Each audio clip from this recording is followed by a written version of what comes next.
प्यारे बच्चों, आज मैं आप सभी को दर्पण के बारे में बताऊंगा कि दर्पण कहते किसे हैं, दर्पण कितने प्रकार के होते हैं, दर्पण में प्रतिबिंब कैसा बनता है, कब उल्टा बनता है, कब सीधा बनता है, कब बड़ा बनता है और कहाँ कहाँ इसका उपयोग किया जाता है। तो सबसे पहले हम बात करते हैं कि दर्पण कहते किसे हैं।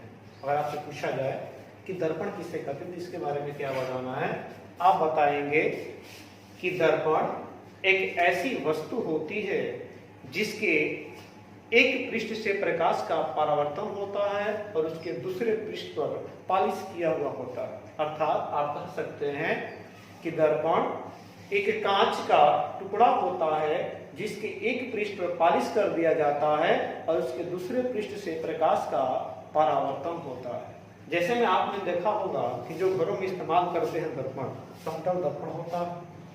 आप देखेंगे तो उसके एक पृष्ठ पे चांदी का कोटिंग किया होता है, मतलब पॉलिश किया हुआ होता है। या आपके घर में चम्मच होगा, कलछुल होगा, आप उसमें भी देखेंगे तो आपकी फिगर उसमें दिखाई देती है। अगर चम्मच में आप देखेंगे एक उभरे हुए तरह पृष्ठ से देखेंगे तो अलग किस्म की प्रतिबिंब आपको दिखाई देगी, धसे हुए पृष्ठ से देखेंगे तो दूसरे किस्म की आपको दिखाई देगी। बड़ा छोटा का अंतर पड़ता है, उल्टा सीधा का अंतर पड़ता है। इस हिसाब से आपको बस यही याद रखना है कि दर्पण कांच का एक भाग होता है जिसके एक पृष्ठ पे पॉलिश कर दिया जाता है और उसके दूसरे पृष्ठ से प्रकाश का परावर्तन होता है। दर्पण मुख्यतः दो प्रकार के होते हैं। पहली बात आता है कि समतल दर्पण। क्या होता है? पहला समतल दर्पण होता है और दूसरा आपका जो होता है गोलीय दर्पण होता है, गोलीय दर्पण। अब इसमें बात आता है कि समतल दर्पण किसको कहते हैं। अगर पूछा जाए समतल दर्पण किसको कहते हैं तो आप बताएंगे कि वह दर्पण जिसके एक पृष्ठ पर पॉलिश किया गया हो और उसके दूसरे पृष्ठ से परावर्तन हो, और जिस पृष्ठ से प्रकाश का परावर्तन हो वह उसका पृष्ठ पूर्ण रूप से क्या हो? समतल हो। अर्थात जिस दर्पण का परावर्तक पृष्ठ समतल होता है उसे समतल दर्पण कहते हैं। जैसे मान लेते हैं कि ये आपका देखेंगे पूर्ण रूप से समतल है, बैठे ये इसके एक पृष्ठ में पॉलिश कर देते हैं और इधर का प्रकाश इस पर डालेंगे परावर्तित होगा। इसके बीच में हम लोग क्या कर देते हैं? एक अवलंब डाल देते हैं। आप ये जानते हैं कि क्या है? आपतित किरण होती है। इसको हम लोग, ये काल्पनिक रेखा, इसको हम लोग क्या बोलते हैं? अभिलंब बोलते हैं। और जो परावर्तित, इसको क्या बोलते हैं हम लोग? परावर्तित किरण बोलते हैं, परावर्तित किरण बोलते हैं। अब देखिए आपतित किरण से बना कोण आपतन कोण होता है, परावर्तित किरण से बना कोण क्या होता है? परावर्तन कोण होता है। अब इसमें बात ये आता है कि समतल दर्पण में जो प्रतिबिंब बनता है वह वास्तविक होता है कि आभासी होता है। तो वास्तविक और आभासी का मैटर ये होता है कि जिस प्रतिबिंब को पर्दे पे लिया जा सके, जिस प्रतिबिंब को पर्दे पे लिया जा सके उसे हम वास्तविक प्रतिबिंब कहते हैं, और जिस प्रतिबिंब को हम पर्दे पे नहीं ले सकते हैं उसको आभासी प्रतिबिंब कहते हैं। तो समतल दर्पण में बने हुए प्रतिबिंब को हम पर्दे पे नहीं ले सकते हैं, इसलिए समतल दर्पण द्वारा बना प्रतिबिंब जो होता है वह आभासी प्रतिबिंब होता है। और दूसरी बात ये आती है कि समतल दर्पण में जो प्रतिबिंब बनता है वह प्रतिबिंब दर्पण की उतनी ही दूरी पर बनता है जितनी दूरी पर वस्तु होती है, और वह बना प्रतिबिंब कैसा होता है? आभासी होता है। वह प्रतिबिंब जो बनता है कैसा होता है? और बना प्रतिबिंब आभासी होता है। अब दूसरी बात इसमें यह आती है कि जब समतल दर्पण से प्रतिबिंब जो बनते हैं, यदि किसी व्यक्ति को अपना पूरा का पूरा प्रतिबिंब देखना हो, मतलब पूर्ण प्रतिबिंब देखना हो, तो उसके लिए क्या होना चाहिए? इसके लिए कुछ विशेष पॉइंटें होती है जिसको याद रखना है।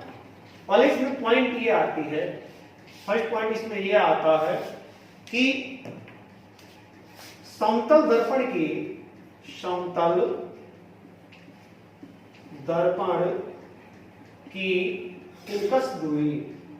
फोकस दूरी जो होती है, दूरी यह आपकी अनंत होती है। अब पूछा जाए कि अनंत क्यों होती है, तो आपको ये याद रखना है कि समतल दर्पण का वक्रता केंद्र निश्चित नहीं होता है, इसलिए इसकी फोकस दूरी भी क्या होती है, अनंत होती है। दूसरी बात, जब फोकस दूरी अनंत हो गई, हम जानते हैं कि r बराबर 2f होता है, तो r बराबर 2 इंटू इनफिनिट, इसका भी जब करेंगे तो ये भी क्या हो जाएगा, ये भी आपका अनंत होगा। इसका मतलब यह है कि फोकस दूरी भी अनंत हुआ और वक्रता त्रिज्या भी क्या होगी, अनंत होगी। इसलिए हम इसको ना कह करके और इसको ही याद रखते हैं कि समतल दर्पण की फोकस दूरी जो होती है अनंत होती है। अगला पॉइंट ये है कि यदि किसी व्यक्ति को अपना पूरा का पूरा प्रतिबिंब समतल दर्पण देखना, तब क्या करना होगा। तो मान लेते हैं कि यह कोई तल है और इसमें एक समतल दर्पण रखे हैं, एक तरह से पालिश हुआ होगा।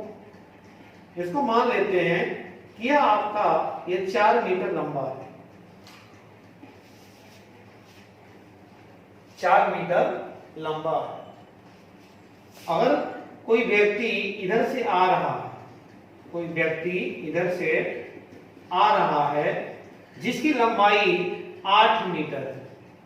अब आपसे पूछा जाए कि ये बताइए कि यह 4 मीटर लंबा समतल दर्पण है और 8 मीटर लंबा कोई व्यक्ति आ रहा है, क्या यह व्यक्ति अपना पूरा का पूरा प्रतिबिंब देख लेगा कि नहीं देख लेगा। तो आप कहेंगे कि देख लेगा। क्यों देख लेगा, तो आपको याद रखना है कि किसी भी वस्तु का पूरा प्रतिबिंब समतल दर्पण में देखने के लिए उस वस्तु के आधे आकार का दर्पण होना आवश्यक है। यदि उसके आधे आकार का समतल दर्पण नहीं है, तब वह वस्तु अपना पूरा का पूरा प्रतिबिंब उसमें नहीं बना पाएगा और उसको पूर्ण रूप से नहीं देखा जा सकता है। तीसरी बात इसमें यह आता है, यदि कोई मान लेते हैं तब हो गया, ये आपका समतल दर्पण हो गया। मान लेते हैं कि कोई व्यक्ति है, यह दौड़ता हुआ इस दर्पण की तरफ आ रहा है और इस व्यक्ति का वेग जो है वह भी मीटर प्रति सेकंड है।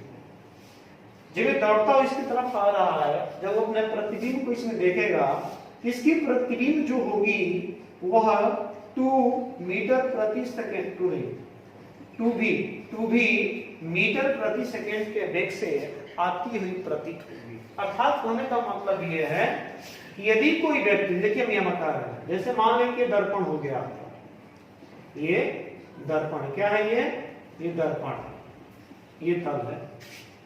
मान लेते हैं यहां पर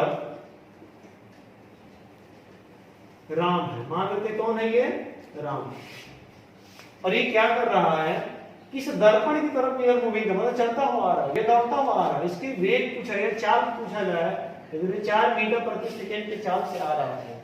ये बताइए कि जब अपने प्रतिबिंब को देखेगा, इसका प्रतिबिंब किस वेग से आएगी। तभी हम बताए ना कि 2 भी वेग से, इसका मतलब क्या, 2 इंटू भी का मान कितना हो जाएगा, 4 दूनी 8 मीटर प्रति सेकेंड, अर्थात यह 8 मीटर प्रति सेकेंड के वेग से आता हुआ प्रतीत होगा। क्या चीज, इस व्यक्ति मतलब राम का प्रतिबिंब। अगला पॉइंट इसमें यह आता है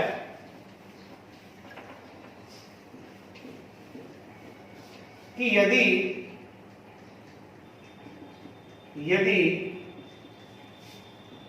किन्हीं 2 समतल दर्पणों को एक दूसरे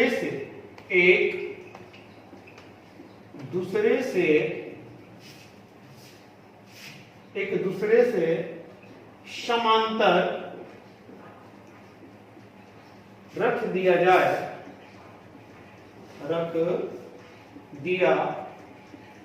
जाए तो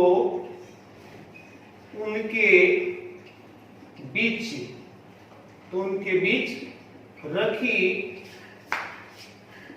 वस्तु के प्रतिबिंबों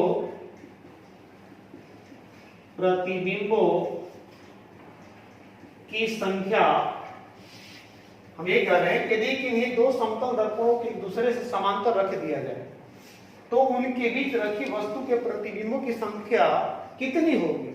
तो देखिए संख्या का मतलब क्या, n नंबर। आप याद रखना है इस दशा में प्रतिबिंबों की संख्या जो होती है वो अनंत होती है। लेकिन अगली स्थिति में हम ये कह दे कि भी कोई दो समतल दर्पण, अब इसके लिए क्या, जैसे मान लो कि ये है आपका और ये दो समतल दर्पण रखे हैं, इसके बीच कोई खड़ा है, इसके प्रतिबिंबों की संख्या पूछेंगे तो कितना होगा, अनंत होगा।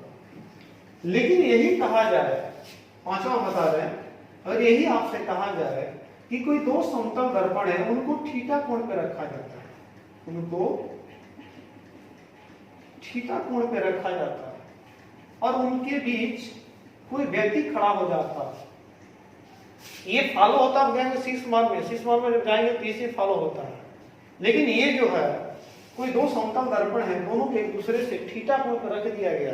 अब पूछा जाए कि जो इनके बीच व्यक्ति खड़ा है इसके प्रतिबिंबों की संख्या कितनी होगी।